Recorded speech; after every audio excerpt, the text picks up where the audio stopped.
తిరుపతిలోని శ్రీ కోదండరామస్వామి వారి వార్షిక బ్రహ్మోత్సవాల్లో భాగంగా 8వ రోజు గురువారం రాత్రి స్వామివారు అశ్వవాహనంపై భక్తులకు అనుగ్రహం ఇచ్చారు.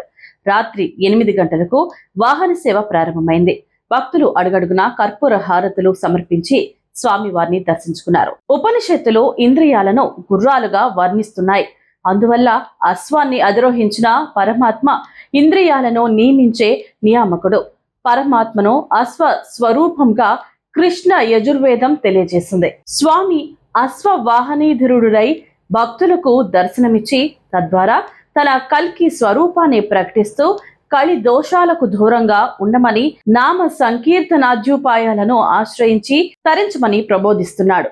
వాహన సేవలో తిరుమల పెద్దజీఆర్ స్వామి, చిన్నజీఆర్ స్వామి, డిప్యూటీ ఈవోలు Govindarajan, Nagaratna, AEO Ravi, superintendent Munishankar, temple inspector Suresh, ఆలయ అర్చకులు, విశేష సంఖ్యలో భక్తులు పాల్గొన్నారు.